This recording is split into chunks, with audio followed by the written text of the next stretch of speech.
Spike is waiting for Twilight to put on her costume, and she's dressed as Star Swirl the Bearded, father of the amniomorphic spell. Wait, amniomorphic spell? I just got it. There's an ongoing joke where ponies keep confusing her costume for other things. It gets a laugh, I guess. Oh, and Spike's a dragon. Some trick-or-treaters come to the door, and here we meet Pipsqueak. This is his first nightmare night ever, because he's 1 year old. Oh, and Pinkie pops up. She's dressed as a chicken, and she's trick-or-treating. Twilight and Spike make it to the Nightmare Night Festival, and Spike has been gorging himself on candy. Pinkie has as well, and Rainbow Dash seems to be having a different kind of fun tonight. She's disguised as a Shadow Bolt and is bent on pranking every pony. She scares the kids off, and Twilight scolds her. Twilight and Spike talk to Applejack, who is dressed as a scarecrow. They overhear the mayor giving a speech, because that's all she's good at. Look, she even leaves the work of telling us about Nightmare Night to Sakura. Huh, Sakura. Haven't seen her in a while. The kids place down some candy, and Princess Luna appears from the sky with some strange bat ponies. And every pony thinks that she's Nightmare Moon due to Pinkie calling it out, and Pinkie throws the town into panic. Luna herself doesn't help. In the past year, she's gotten a lot bigger, and now she speaks in a loud, booming voice. Every pony seems to be afraid of her because of those reasons, and, you know, the whole nighttime forever thing. The only pony who decides to talk to her is Twilight. She knows that the elements of harmony brought Nightmare Moon back to good, and so she knows that there's nothing to be afraid of. She can see that the problems are being caused by using far outdated etiquette. Twilight talks to Luna, but she's still using the booming voice thing, which we come to know as the Royal Canterlot voice. Twilight tells her that that's why every pony was running off. Well, that's one reason. Since Luna is having a bit of trouble adjusting herself, they go to Fluttershy, who does not like Nightmare Night at all.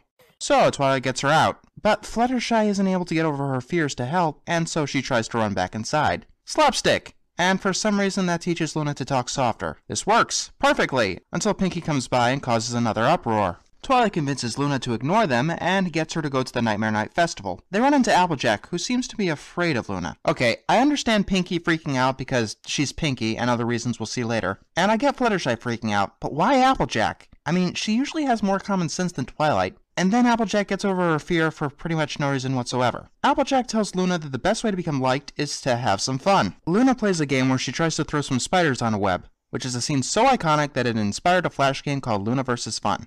Next, Luna launches a pumpkin at a target. She actually seems to be fitting in quite nicely, until she sees Pip falling into the apple bobbing bucket. When she pulls him out, Pinkie claims that Nightmare Moon is gobbling Pipsqueak, and every pony freaks out. And Luna has an outburst that causes the villagers to back away in fear. She tosses a spider and hopes that it gets the fun going. When it doesn't, she makes them real spiders which attack the villagers. Jesus, that is freaky as all hell. I know it doesn't last long, but this moment is scarier than all of Lesson 0. It's at least freaky enough to get everyone into full-blown panic, and for good reason. Eventually, she goes into full-blown shouting, getting every pony to stop. Now Luna's pissed. Because every pony has been afraid of her, she decides to cancel Nightmare Night forever, with glowing eyes and a stormy backdrop. And now the villagers are sad instead of running around like, I don't know, chickens with their heads cut off. Yes, I realize what metaphor I used, and Applejack brings up why. We had everything going our way. Luna was happy, every pony in town was happy.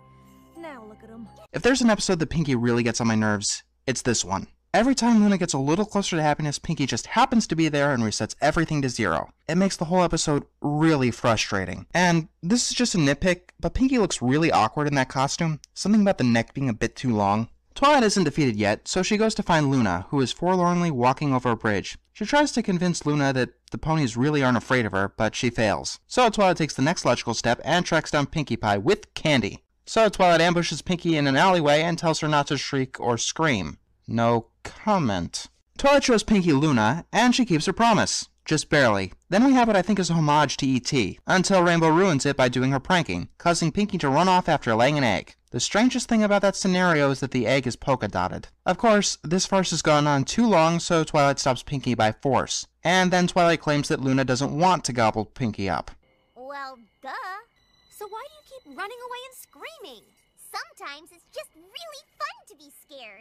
Hey Pinkie, I got a question for you. At any point, do you think that it got old doing the same thing to the same pony to the point of outrage? Even when Rainbow was startling ponies, she did it to different ponies, because if she didn't, she'd seem like one of the biggest assholes in Ponyville.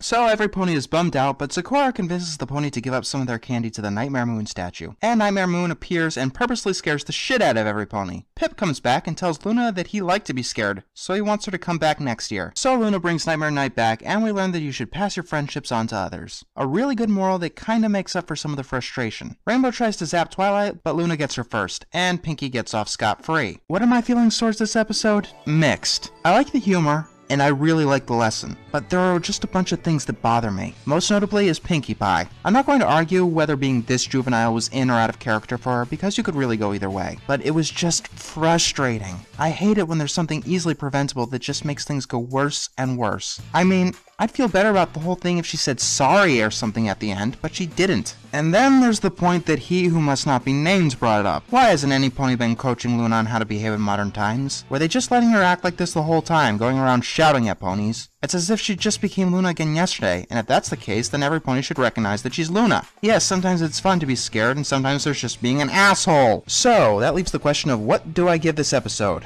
I'm definitely not giving it a gold, but I will say this is an episode I like to go back to quite often. It's my favorite of the 3 holiday episodes. Look, I'll give it a silver for minor continuity hiccups and Pinkie Pie getting on my nerves. Just be careful the next method you use to prolong a problem, because I'm not going to be as lenient.